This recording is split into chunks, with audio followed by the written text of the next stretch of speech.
ঝুঁকেঙ্গা নেই সালা। রাপ্পা রাপ্পা রাপ্পা রাপ্পা। আমার কাছে মনে হয় যে সাবেক প্রধানমন্ত্রী শেখ হাসিনা তিনিও আপনার এই ছবিটা মনে দেখছেন। বিএনপি, জামাত, এনসিপি সবাই ম্যানেজড। পুরো পরিস্থিতি ডক্টর ইউনূসের নিয়ন্ত্রণে। ডক্টর ইউনূসের নজিরবিহীন সফলতার প্রমাণ এটা। আমরা এটার ভালো দিক, খারাপ দিক এগুলো আলোচনা করব, সমালোচনা চলতে থাকবে। আমরা অনেক বিষয় দ্বিমত পোষণ করি, ডেঞ্জারাস মনে করি, ক্ষতিকর মনে করি, বিধ্বংসী মনে করি। ইন স্পাইট অফ দ্যাট, একজন রুলার, একজন শাসক যে কতটা স্মার্ট হতে পারেন এবং কত সুন্দরভাবে নাটকীয়ভাবে মুহূর্তের মধ্যে পুরো পরিস্থিতি নিয়ন্ত্রণে নিতে পারেন, এটা ইউনূস দেখিয়ে দিয়েছে। কিন্তু গেট্টু যদি হয় ভাই দড়ির, তখন তো ভাই দাঁত দিয়া খুলতে হবে। ডক্টর ইউনূস স্যার ভাই দাঁত দিয়া ওই গেট্টু খুইলা দিছে। হ্যাঁ ভাই, গেট্টু খুইলা দিছে। দেখেন ওনার হঠাৎ করে আইসা 13 তারিখে ভাষণ দেওয়া, ওই হঠাৎ দেওয়া ভাষণটা বুঝতে বুঝতে ভাই 2 দিন চলে যাইতেছে। কে কি রিয়াকশন দিবে ঠিক মতো বুঝতে পারতেছে না। কারণ কি জানেন, ওনারা যে গিট্টু লাগাইছে, ওনারা মনে করছে এই গিট্টু ডক্টর ইউনূস স্যার কোনোদিনই খুলতে পারবে না। নির্বাচনের প্রস্তুতি নিচ্ছি যা জাতির জন্য ঐতিহাসিক মুহূর্ত হয়ে উঠবে, এই সুখবর দিলেন মাননীয় প্রধান উপদেষ্টা প্রফেসর ডক্টর মোহাম্মদ ইউনূস নিজেই। ইলিশ মাছ শাক হাসিনার পুঙায় বাস, আল্লাহ দেবে তল্লার বাচ্চা, কুত্তাই দেবে ঠ্যাং।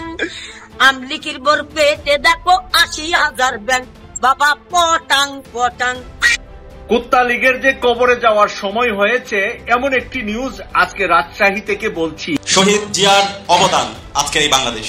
শহীদ জিয়া বাংলাদেশকে দেখিয়েছে কিভাবে গণমানুষের জন্য কাজ করতে হয়, কিভাবে সবাইকে নিয়ে কাজ করতে হয়, দেশের স্বাধীনতা, সার্বভৌমত্ব, অখণ্ডতার জন্য কিভাবে কাজ করতে হয়, কিভাবে বহুদলীয় গণতন্ত্র প্রতিষ্ঠা করতে হয়। কিন্তু দুর্ভাগ্যের বিষয়, আজকে শহীদ জিয়াকে যারা দানব আকারে হাজির করেছে, শহীদ জিয়ার বিরুদ্ধে বিভিন্নভাবে যারা ব্যঙ্গাত্ব করেছে, তাকে মিলিটারি রুলার হিসেবে সাজিয়েছে, তারাই আজকে বিএনপির বড় বড় বন্ধু সাজার চেষ্টা করছে।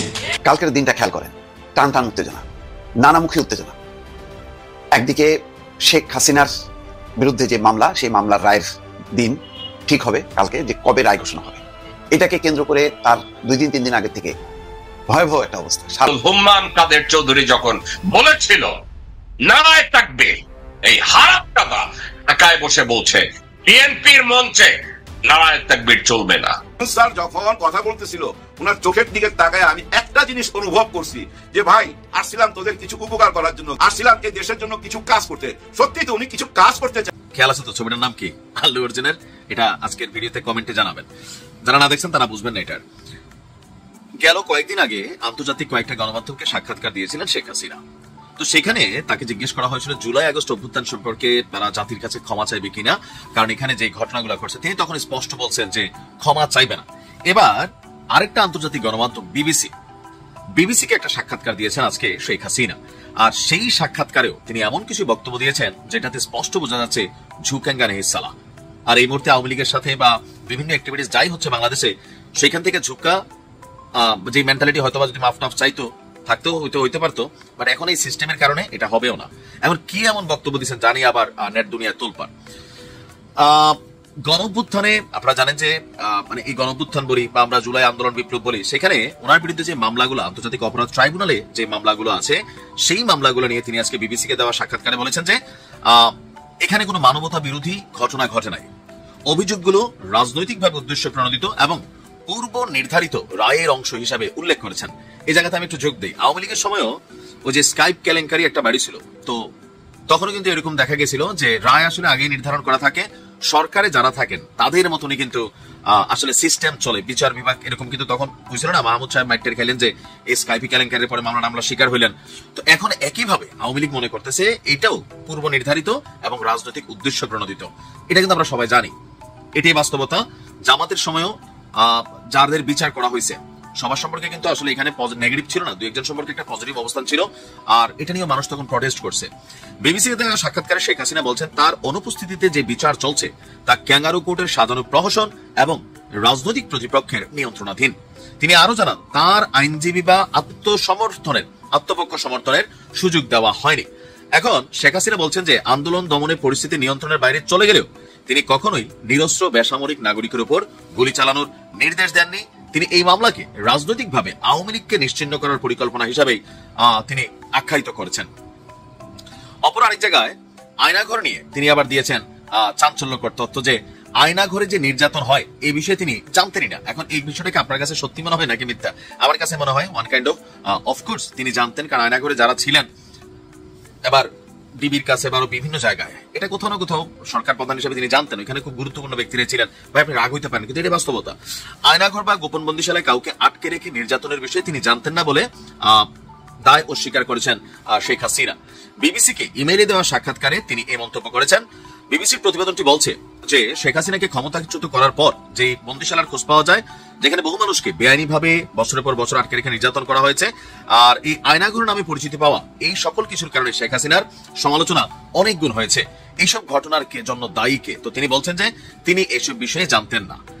আর তিনি বলছেন, আমার ব্যক্তিগত সংশ্লিষ্টতার অভিযোগ আমি অস্বীকার করছি, তবে কোন কর্মকর্তার সংশ্লিষ্টতার প্রমাণ যদি থাকে তাহলে যেন তা নিরপেক্ষ এবং রাজনৈতিক প্রভাবমুক্ত প্রক্রিয়ায় তদন্ত করা হয়। এটা সুন্দর কথা বলছেন যে তিনি জানতেন না, তবে কোন কর্মকর্তা, এখন এটাকে আওয়ামী লীগের কর্মকর্তা নাকি সরকারি বা প্রশাসনে থাকা কর্মকর্তা, ইতিমধ্যে আপনারা জানেন যে সেখানে আমাদের অনেক বাহিনীর বড় বড় অফিসাররাও কিন্তু তাদের বিরুদ্ধে এখানে অভিযোগ চলে আসছে অনেক কিছু। সো সবকিছু মিলায়া যেটা বোঝা যাচ্ছে যে শেখ হাসিনা ঝুঁকবেন না, এটাই বাস্তবতা। এখন ওনার এই মুডটা আসলে কি এই মুহূর্তে আওয়ামী লীগের জন্য কল্যাণকর? অনেক নেতা কর্মীরা মনে করেন যে হ্যাঁ, নেত্রী ঝুঁকা গেলে সমস্যা। আবার অনেক নেতা কর্মীরা মনে করেন যে না, নেত্রীর উচিত যে যা হয়েছে সেটার জন্য একবার সরি বলা, মানুষ মাফ করে দিবে। আবার কেউ কেউ মনে করছেন যে বিষয়টা অবজারভেশন করি যে আসলে কিভাবে কি হচ্ছে। তো সবকিছু মিলিয়ে আমি যেটা মনে করি, জুলাই আগস্ট অভ্যুত্থানে মেটিকুলাস ডিজাইন হয়েছে 100%, কিন্তু মানুষ তো মরছে। সংখ্যা নিয়ে মতামত থাকতে পারে, বিভেদ থাকতে পারে। তারপর হচ্ছে আয়নাঘর এই দেশে ছিল, জুলুম হয়েছে, নির্যাতন হয়েছে। আওয়ামী লীগও নিজস্ব ভাবে অনেকগুলোর বিচার করছে, অনেকগুলোরে প্রশ্রয় দিচ্ছে যেগুলো রাজনৈতিক স্বার্থে ছিল। সো একবার যে অন্যায় হয় নাই, অপরাধ হয় নাই তা না, অপরাধ হয়েছে। ক্ষমা চাইয়া ফেললে বিষয়টা এরকম না যে ধরেন আপনি ছোট হয়ে যাবেন, জনগণ আপনাকে অ্যাকসেপ্ট করবে। আর ওই হাতে গোনা 5-7 মন্ত্রী এমপি বা 5-7 তারসিরা নেতা কর্মীরা এরা অলওয়েজ আপনাকে ভিন্ন রকম মন্তব্য দিবে। যেমন ধরেন সাফাতুল্লাহ যখন গালাগালি করে জাতির মধ্যে একটা বড় অংশ খুশি হয়, তাই না? কিন্তু যখন গালি নিজের উপরে পড়ে তখন আর কেউ খুশি হয় না।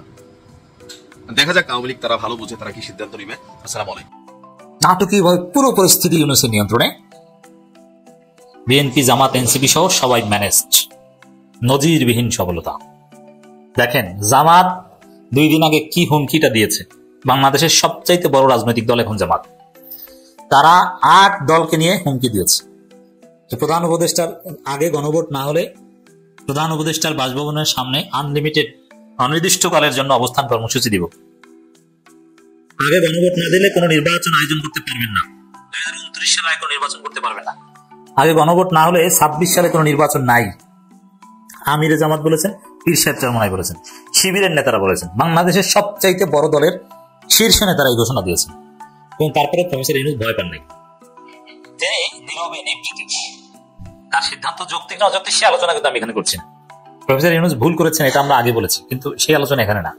কিন্তু তিনি তার মতো করে, তার সাথে আলী রিয়াজা ছিলেন, তার বিদেশি পরামর্শকরা ছিলেন, তার মতো করে ঠান্ডা মাথায় সিদ্ধান্ত নিয়েছেন যে না, জামাতের দাবিও মানবো না, বিএনপিরও কিছু দাবি মানবো না, কিছুটা মানবো, একটা ব্যালেন্স এইটা করবো। এটা করেছে, কিন্তু কোন নেতিবাচক প্রতিক্রিয়া নেই। হওয়ার কথা কি ছিল? জামাত যে হুমকি দামকি দিয়েছিল, এমনকি বিএনপিও যে হুমকি দামকি দিয়েছিল, তাতে হওয়ার কথা ছিল সাথে সাথে দেশব্যাপী আগুন লাগার কথা ছিল, কিন্তু না, কিচ্ছু হয়নি। বরং বিএনপি দিনের বেলা একটু চিল্লাচিল্লি করে রাতের বেলা ধন্যবাদ জানিয়ে দিয়েছে। জামাত তো সেম, উপরে উপরে এখনো জামাতের চিল্লাচিল্লি আছে কিছুটা, 3টা দাবি জানিয়েছে, কিন্তু আসলে জামাত এটা মেনে নিয়েছে। জামাত সন্তুষ্ট, জামাত বলছে আমরা জিতেছি, উইন উইন সিচুয়েশন, আমরাও জিতেছি, বিএনপিও জিতেছি, সব ঠিক আছে, ভালো হয়েছে, এটা নিয়ে আর বাড়াবাড়ি করা যাবে না। জামাতের অরিজিনাল সিদ্ধান্ত এটা। আর উপরে উপরে ডাক্তার তাহেরের সংবাদ সম্মেলন যেটা দেখছেন, ওটা অরিজিনাল সিদ্ধান্ত, ওটা না, ওটা হচ্ছে একটা রাজনীতি বা নাটক। তো এই জায়গায় পুরো পরিস্থিতি বিএনপি কে ম্যানেজ করে ফেলেছে, জামাতকে ম্যানেজ করে ফেলেছে। এনসিপি সাইন করবে না, রাষ্ট্রপতির হাত থেকে কোনো অধ্যাদেশ আদেশ কিচ্ছু নেবে না, কিন্তু এনসিপি চুপচাপ, কোনো সমস্যা নাই, সব ম্যানেজড। দেখেছেন পীর সাহেব চরমনের কোনো হুঙ্কার গর্জন নাই। প্রধান উপদেষ্টার ভাষণের পর আমারও তো হুঙ্কার গর্জন ছিল, কিন্তু জামাত, এনসিপি, চরমনাই যেভাবে চুপসে গেছে, এরকম আমরাও চুপসে গেছি।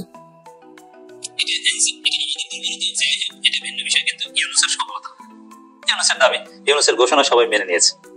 ওই জায়গায় আর নড়চড়ের কোনো সুযোগ নেই এবং নড়চড়ের প্রয়োজন হবে না। অবশ্য জামাত, চরমনাই, এনসিপি চাইলে অনেক কিছু করতে পারতো, কিন্তু সেদিকে তারা যাচ্ছে না। পুরো পরিস্থিতি ম্যানেজড, নাটকীয় ভাবে, নজিরবিহীন সফলতায়। বিএনপি, জামাত, এনসিপি সবাই ম্যানেজড। সমকাল রিপোর্ট করেছে, আগে গণভোট করার দাবি পূরণ না হলেও জামাত সন্তুষ্ট। আর জামাত সন্তুষ্ট, এটা তো আমি নানান আলোচনায় বলেছি, এটাই সত্য, জামাত সন্তুষ্ট। মানে পুরোপুরি সব দাবি পূরণ হয়, তারপরে জামাত সন্তুষ্ট, জামাত সন্তুষ্ট যে না আমরা তো এটা চেয়েছি, এটা তো হয়েছে ভালো। এছাড়া বিএনপি তো ধন্যবাদই জানিয়েছে, এনসিপিও চুপচাপ যে গণভোট যেদিন হবে এটা নিয়ে কোনো সমস্যা না, এবং চরমনের পক্ষ থেকে কোনো নেতিবাচকতা। সবাই সাথে সাথে জরুরি বৈঠকে বসেছিল ইউনূসের ভাষণের পর। জামাত নির্বাহী পরিষদের মিটিং এ বসেছে, এনসিপি তাদের অ্যাপেক্স বোর্ডের মিটিং এ বসেছে, বিএনপি তাদের স্ট্যান্ডিং কমিটির মিটিং এ বসেছে, চরমনায় বসে সবাই বসেছে, কিন্তু কেউ কোনো নেতিবাচক কোনো প্রতিক্রিয়া তেমন উল্লেখ করেনি। যেটা বলছে ওটা কিছু না। এটা ইউনূসের আসলে একটা ক্যারিসমেটিক লিডারশিপের প্রমাণ, অসম্ভব সফলতা। সবাই চুপচাপ, তিনি জাতিকে নেতৃত্ব দিয়ে সক্ষম প্রমাণ করে দিলেন। কি ইখতিলাফ, একদম 360 ডিগ্রি উল্টা, একদম উল্টা। জামাত যা বলছে বিএনপি তার উল্টা বলছে, নির্বাচন হবে না, হতে দিব না। কিসের নির্বাচন? কোন নির্বাচন না, 29 সাল আগে নির্বাচন না, 26 সালে নির্বাচন চোখে দেখা লাগবে না। কত হুমকি দেন, কিন্তু সব চুপচাপ ম্যানেজড। আমি ইউনূসের এই জায়গাটা ইমপ্রেসড, সবাইকে চুপ করে সব। যদিও বিএনপির কেউ কেউ এখনো বলছে যে জামাতের এনসিপির যে ইউনূস বিরোধিতা আছে, কঠোর কথা, ওগুলো তো সব ছিল ইউনূসের নাটক। আর সেটা যদি হয়ে থাকে, তারপরও যে নাটক করেও তো সব পরিস্থিতি, পুরো পরিস্থিতি নিয়ন্ত্রণে শান্ত, এটাও তো একটা বড় অর্জন। আসলে এই রিপোর্টটা একটু আমরা দেখি। সমকালে অন্তর্বর্তী সরকার একদিনে সংসদ নির্বাচন এবং গণভোট আয়োজনের সিদ্ধান্ত নিলেও জামাত ইসলামী এতে সংকট দেখছে কিছুটা। কিন্তু তার প্রথমে গোলাম পরোয়ার সেক্রেটারি জেনারেল এটা বলেছেন, নির্বাচন আগে গণভোট করতে হবে। গত বৃহস্পতিবার উপদেষ্টা পরিষদ অনুমোদন করার পর রাষ্ট্রপতি জুলাই জাতীয় জনসংবিধান সংস্কার বাস্তবায়ন আদেশ জারি করেন। এরপর জাতির উদ্দেশ্যে ভাষণে প্রধান উপদেষ্টা জানান একই দিনে হবে গণভোট এবং নির্বাচন। জামাত সংবাদ সম্মেলনে নির্বাচনের আগে গণভোট দাবি করলো দলটি সূত্র সমকালকে দেখছেন, মানে ওই যে দাবি এটা ভুলভাল, মানে ওটা সিরিয়াস না, ওটা ওই দাবি থেকে বের হয়ে যাওয়ার একটা উপায় করছে। কিন্তু দলটির সূত্র সমকালকে জানিয়েছে পিয়ার পদ্ধতিতে উচ্চকক্ষ গঠন, সনদ অনুযায়ী তত্ত্বাবধায়ক সরকার নিশ্চয়তা থাকায় জামাত সন্তুষ্ট। এর মানে তাহলে ওই একই দিন জাতীয় নির্বাচন গণভোট, ওটা নিয়ে জামাত আর বাড়াবাড়ি করবে না। দলটির একজন জ্যেষ্ঠ নেতা বলেছেন, সব দাবি পূরণ না হলেও দুটি প্রধান দাবি পূরণ হয়েছে। রাজনৈতিক কারণে জামাত নির্বাচন আগে গণভোট আয়োজনের দাবি জানিয়ে যাবে, তবে সনদ বাস্তবায়ন আদেশ প্রত্যাখ্যান করবে না। নির্বাচন এবং গণভোট একদিন আয়োজনের সিদ্ধান্তের বিরুদ্ধে আন্দোলনে যাবে না। তাহলে স্পষ্ট হয়ে গেল দর্শক, যমুনার সামনে অনির্দিষ্টকালের জন্য অবস্থানের যে হুঁশিয়ারি দিয়েছিল এগুলো কিছুই হচ্ছে না। এটা আমি জামাতের তেমন ব্যর্থতা বা হতাশা হিসেবে দেখি না, আমি দেখি ইউনূসের সফলতা হিসেবে। ইউনূস জামাতকে আন্দোলন থেকে বিরত রাখতে পারছেন এবং সবাইকে চুপ করে রাখতে পারে, এমনকি বিএনপির ধন্যবাদ পেয়েছেন। এটাও তো গ্রেট অ্যাচিভমেন্ট। বিএনপির মতো একটা দল যারা চলে এখন ভারতের কথায়, যারা এখন অসংলগ্ন আচরণ করছে, তাদের ধন্যবাদ পাওয়াটা এটা ইউনূসের জন্য একটা বিরাট অর্জন, ক্যারিসমেটিক লিডার। জামাতের দাবি ছিল আওয়ামী লীগ মনোনীত রাষ্ট্রপতি নন, আদেশ জারি করবেন প্রধান উপদেষ্টা। এনসিপিরও সেম, দলের দাবি পূরণ হয়নি। পিয়ার পদ্ধতিতে সংসদ উৎসর্গ গঠন, জুলাই সনদ অনুযায়ী তত্ত্বাবধায়ক সরকার গঠন এবং সাংবিধানিক প্রতিষ্ঠান নিয়োগের মতো সংস্কার গণভোটের দিতে জামাত যেসব দাবি জানিয়েছে সেগুলো পূরণ হয়েছে। এটা অবশ্য খুবই সিগনিফিকেন্ট। খ নম্বর আর্টিকেলে যেসব খ নম্বর প্রশ্নে যেগুলো গণভোটের প্রশ্ন থাকবে যেগুলো এসেছে, এটা বিএনপির জন্য একটা ডিজাস্টার। বিএনপি যেসব বিষয়ে নোট অফ ডিসেন্ট দিয়েছে তার মধ্যে একদম মৌলিক বিষয়গুলো যেগুলো বিএনপির জন্য জরুরি ছিল ওইগুলোই কিন্তু চুদলিংপং হয়ে গেছে, মানে নোট অফ ডিসেন্টটা উঠে গেছে, গণভোটে চলে এসেছে। আর বাকি যেগুলো ওগুলো বিএনপি আপত্তি করলো, যেমন এক ব্যক্তি দুইবারের বেশি প্রধানমন্ত্রী হতে পারবে না, বিএনপির এখানে আপত্তি। আর বিএনপি তো একবারই প্রধানমন্ত্রী হতে পারে না, সে দুইবার কিসের প্রধানমন্ত্রী হবে? ওইগুলো আসলে রেলেভেন্ট কোনো বিষয় না। কিন্তু এই খ নম্বর বিএনপির যেসব নোট অফ ডিসেন্ট উঠিয়ে দিয়ে দেওয়া হয়েছে ওটা রেলেভেন্ট কিছু। তো পুরো পরিস্থিতি ইউনূসের নিয়ন্ত্রণে। মনে আছে আপনাদের একটা পিচ্চির কথা, পথ শিশু 5 কেজির বোতল, পানির বোতল টানতে পারতেছিল না, কাইত হয়ে যাইতেছিল। কখন? ওই 36 দিনের কথা বলতেছি। ওই 36 দিনের যে কোনো একদিনের ঘটনা। সবাইকে পানি দিতেছিল। জানি না এই পথ শিশু এখন কোথায় আছে, ও কি খবর রাখে আমরা কি করতেছি? হ্যাঁ, বর্তমান সরকার কি করতেছে বা রাজনীতিবিদরা কি করতেছে? ও তো ওদিন শেখ হাসিনার পিছনে লাগছিল কেন? জুলুমের শিকার হয়েছে, নিশ্চয়ই সে হয়েছে, অথবা তার বাপ হয়েছে, তার মা হয়েছে, অথবা সে নিজের চোখে দেখছে। হ্যাঁ, দেখছে হয়তো কোনো পুলিশ কাউকে পিটাইতেছে অন্যায় ভাবে। এসব ঘটনা তো ঘটছে গত 15-16 বছর। ওরকম জুলুমের শিকার হয়তো নিজে হয়েছে অথবা নিজের চোখে দেখছে, যার জন্য জীবনের ঝুঁকি নিয়ে সবাইকে পানি খাওয়াইতেছিল। কিন্তু সেই পানি কিন্তু এখন আমরা বৈশা খাইতেছি, এসির মধ্যে বৈশা। হ্যাঁ, বোতলের সামনে রাইখা পানি খাইতেছি, আলুর চিপস খাইতেছি, চা খাইতেছি, কফি খাইতেছি, হট কফি, কোল্ড কফি। তারপরে মিটিং চলতেছে তো চলতেছে, চলতে চলতে ভাই 15 মাস পার করে দিছে, শেষ পর্যন্ত কি দেখা গেল, একটা গিট্টু লেগে আসছে। গিট্টুটা ভাই সহজ সুতার হইতো, যদি সুতার গিট্টু হইতো তাহলে ভাই নখ দিয়া খোটায় খোটায় খোলা যায়, কিন্তু গিট্টু যদি হয় ভাই দড়ির, তখন তো ভাই দাঁত দিয়া খুলতে হবে। ডক্টর ইউনূস স্যার ভাই দাঁত দিয়া ওই গিট্টু খুইলা দিছে। হ্যাঁ ভাই, গিট্টু খুইলা দিছে। দেখেন ওনার হঠাৎ করে আইসা 13 তারিখে ভাষণ দেওয়া, ওই হঠাৎ দেওয়া ভাষণটা বুঝতে বুঝতে ভাই 2 দিন চলে যাইতেছে। কে কি রিয়াকশন দিবে ঠিক মতো বুঝতে পারতেছে না। কারণ কি জানেন, ওনারা যে গিট্টু লাগাইছে, ওনারা মনে করছে এই গিট্টু ডক্টর ইউনূস স্যার কোনোদিনই খুলতে পারবে না, কিন্তু উনি এমন এক কায়দায় গিট্টুটা খুলছে, ওই গিট্টু এখন মানুষের মাথার মধ্যে ঢুকে গেছে। হ্যাঁ ভাই, আমাদের মাথার মধ্যে গিট্টু লেগে গেছে। দেখেন ওই যে হ্যাঁ না ভোটটাকে নিয়ে গেছে এমন একটা জায়গায়, ওর মধ্যে ক খ গ ঘ, এখন দেখেন এই ক খ গ ঘ পড়ার সময় আছে, কার সময় আছে? আর ওইখানে এমন কিছু লেখা আছে যেগুলো পড়তে গেলে না আপনার মাথার মধ্যে গিট্টু লেগে যাবে, কিন্তু গিট্টু লাগার কোনো কিছু নাই। এটা হলো একটা প্যাচ গুজের খেলা। হ্যাঁ ভাই, দাবার চাল। এই ব্যাপারটা পুরো নির্বাচনের সময় যায় দাঁড়াবে কি জানেন, হ্যাঁ না ভোটে। এখন অনেক রকম আলোচনা হবে, শেষে যায় দাঁড়াবে শুধু হ্যাঁ আর না, হ্যাঁ ক খ গ ঘ সবকিছুর মধ্যে হ্যাঁ আর না এক জায়গায়। হ্যাঁতে আছেন না নাতে আছেন, আপনার দলের লোক আপনার বুঝাই দিবে, না বলিস না লিখে দিবি, নাতে টিক দিবি। আর যারা হ্যাঁ পক্ষের তারা কানে কানে বলে দিবে তোরা এত কিছু করার দরকার নাই, খালি হ্যাঁতে টিক দিয়ে চলে আসবি। এইটাই হবে। আর এটা কে চাইছিল? এটা কিন্তু বিএনপির চাওয়া ছিল, যার জন্য বিএনপি সন্ধ্যার সময় আইসা থ্যাঙ্কস জানাইছে, স্বাগতম জানাইছে, ধন্যবাদ জানাইছে ডক্টর ইউনূস স্যারকে। কিন্তু প্রথম যে রিয়াকশনটা ছিল সালাউদ্দিন আহমেদ স্যারের, আয় হায়, ওই রিয়াকশনটা তো পুরাই ছিল আবার প্রতারণার মতো। হ্যাঁ, কারণ উনি বলছিল এখানে উনি সিগনেচার করতেই পারেন না, এটা ভুল সিগনেচার করছে, এটার কোনো অধিকার নাই ওনার, এরকম জাতির একটা কথা বলছে। যাই হোক, মানে মাইনা নেয় নাই, কিন্তু সন্ধ্যার সময় দেখা গেছে স্বাগতম। আবার এদিকে দেখেন যারা বলছিল ঘি যদি সোজা আঙুলে না আসে আঙুল বাঁকা করব এবং ঘি আমাদের লাগবেই, সে ঘিটা কি ছিল? হ্যাঁ না ভোট। নির্বাচনটার আগে, মানে জাতীয় নির্বাচনের আগে হ্যাঁ না ভোট, এবং এই নভেম্বরেই চাইছিল। আরো 4-5টা দাবি ছিল, কিন্তু এটা ছিল প্রথম দাবি। কিন্তু আজকে ওনাদের রিয়াকশন কি? একটু ঠান্ডা। মনে হয় মাইনা নিবে, মাইনা না নিয়ে কোনো উপায় নাই। কারণ কি জানেন, আপনারা নিজেরা কেউ তো সমঝোতায় আসতে পারেন নাই, একটা জায়গায় আসতে পারেন নাই। ইউনূস স্যার তার খেলাটা খেলা দিছে। কিভাবে খেলাটা খেললো? ওনার মেইন টার্গেটটা কি ছিল বলেন তো? এই যে 8 তারিখে আইসা ফ্রান্স থেকে বসে গেল বাংলাদেশের চেয়ারে, ওনার মেইন টার্গেটটা কি ছিল? প্রথম মেইন টার্গেটটা ছিল জুলাই সনদপত্র। তারপরে ভাই একটা টাইমে উনি বুঝতে পারছে যে না, এই 1 নম্বরের সাথে আরেকটা 1 আছে, সেটা কি?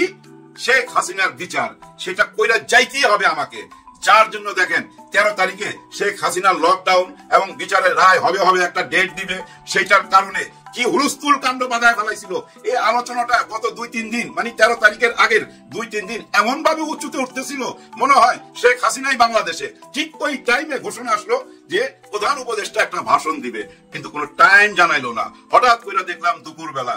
আমরা অতীতে দেখে আসছি সবসময় বিকালটা বাইছা নেয়, বিকালেই উপদেষ্টা এবং প্রধানমন্ত্রীরা ভাষণ দেয়। এটা হঠাৎ দুপুরে কেন? টোটাল আলোচনাটা যেন উনাকে নিয়ে হয়। হ্যাঁ, ডক্টর ইউনূস স্যার ভাষণ দিবে, আর ওইটা সারা বাংলাদেশ কেন, সারা বিশ্ব থেকে যে যেখানে বাঙালি আছে, আমাদের প্রবাসী ভাই বোনেরা ওইটা তো দেখবেই। সবাই মনটা চলে গেল ওইখানে। 13 তারিখে লকডাউন ভুলে গেল। শেখ হাসিনা এখানে ফেলুর ভাই। ওনার মেইন টার্গেটটা কি ছিল জানেন? শেখ হাসিনার এইটা আটকানো না, উনি তো জানেই রায় হবেই, কিন্তু একটা রাজনীতি করতে চাইছিল। সেটা কি জানেন? ওই যে ওনার দলকানা, যারা দলকানা না ঠিক, এটা তো টাকা দিয়া করছে। আমরা তো দেখছি এর মধ্যে 50,000 টাকা দিলে 2টা বাসে আগুন, এবং আরেকজন 500 টাকা না 1000 টাকা নিয়ে ক্ষমা চাইতেছে, বলতেছে যে ভাই আমি ওদের নাম বলতে পারবো না। আরো 10-12 জনের নাম জানে যে আমি যদি নাম বলি আমারে মাইরা ফেলাইবো। আমার কাছ থেকে তাদের নাম শুনতে চায় না ভাই, আমারে মারেন, অসুবিধা নাই, নাম বলতে চায় না, বুঝছেন তো? কারণ জানেন মায়া, পুলিশ ছেড়ে দিলে ওদের কাছ থেকে তো ভাই ওরা মাইরা ফেলাইবো তারে নাম বললে।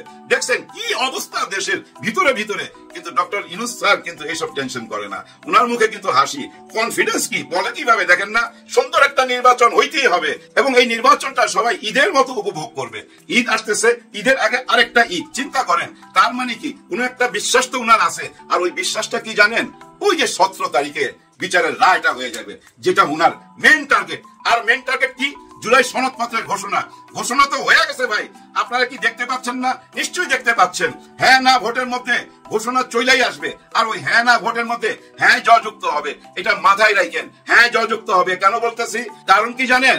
মানুষ ওই যে পথ শিশুর কথা ভুলে নাই। আমরা রাজনীতিবিদরা ভুলে যেতে পারি, ওই যে পথ শিশু 5 লিটারের পানি টাইনা নিয়ে যায় সবাইকে খাওয়াইতেছিল, তাদের কথা ভুলতে পারে না। ওই যে একজন বৃদ্ধ ইট ভাঙতেছিল আর সবাই হাতে ইট তুলে দিতেছিল আর ওদিক থেকে গুলি আসতেছিল, এই কথাগুলা সাধারণ মানুষ ভুলে নাই তো ভাই। সাধারণ মানুষ ওই হ্যাঁকেই ভোট দিবে। তার মানে কি জানেন, হ্যাঁ জয়যুক্ত হবে। এরপরও কিন্তু ভাই আরো অনেক সংস্কার হয়েছে, যেমন পিআর সিস্টেম, উচ্চ কক্ষ।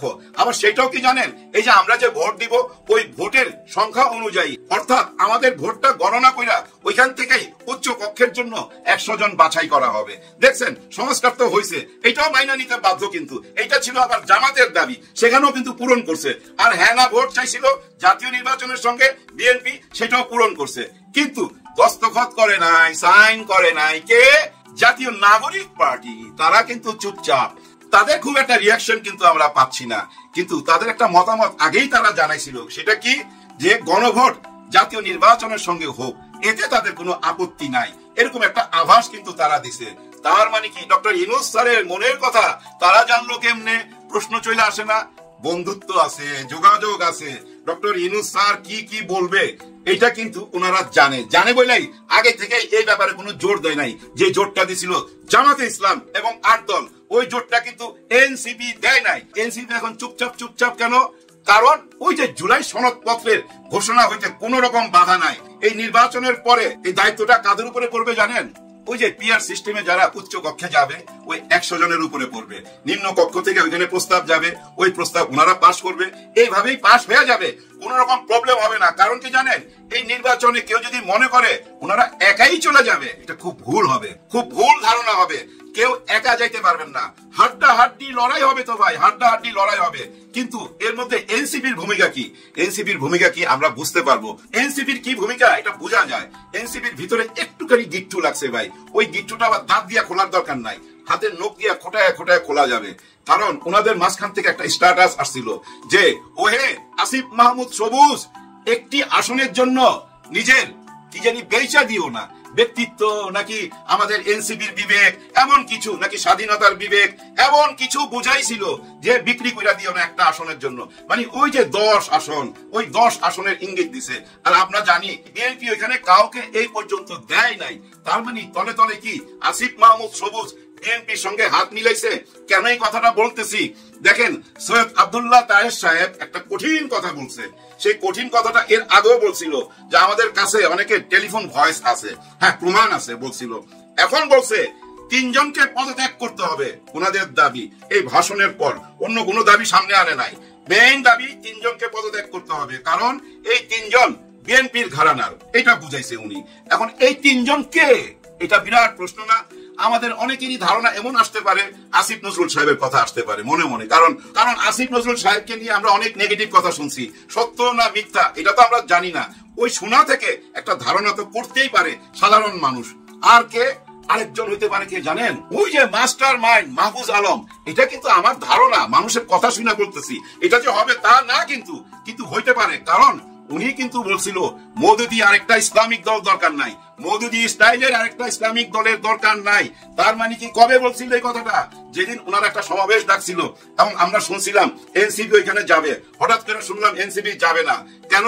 ওই যে মওদুদি স্টাইলে আরেকটা ইসলামিক দল দরকার নাই, এই কথাটা মাহফুজ আলম বলছিল। আর এমনও শোনা গেছে ওনার ফাদার নাকি বিএনপি করে, এরকম গুজব শুনছি না?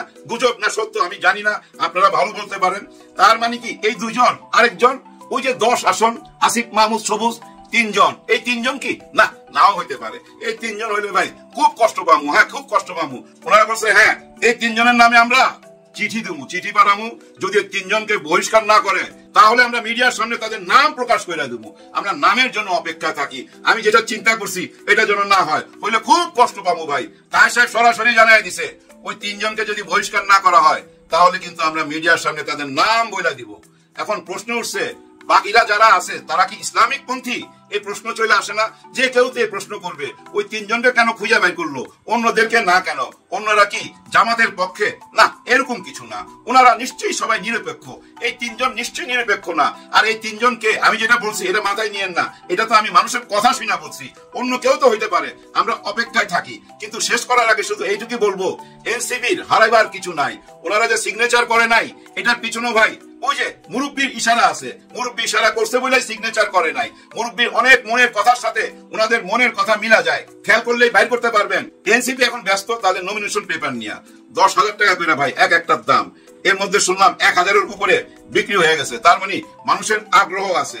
ভাই ওনারা তো বলে যে আমরা ক্ষমতার জন্য লড়াই করতেছি না, 10 বছর পরে ক্ষমতায় আসলে আসুন, না হলে আমরা এই রাজনীতি ছাইরা দেবো। ওনারা রাস্তায় থাকতে চায়, এই পথেই থাকতে চায়, আর এই পথে থাকার সার্টিফিকেট তো পাওয়া গেছে। জুলাই সনদপত্রের বৈধতা আসতে বাধ্য। এখন যে সিস্টেম করে দিছে, এই সিস্টেমের মধ্যে দিয়া অনেক কিছু মাইনা নিতে বাধ্য, অনেক সংস্কার হয়ে গেছে।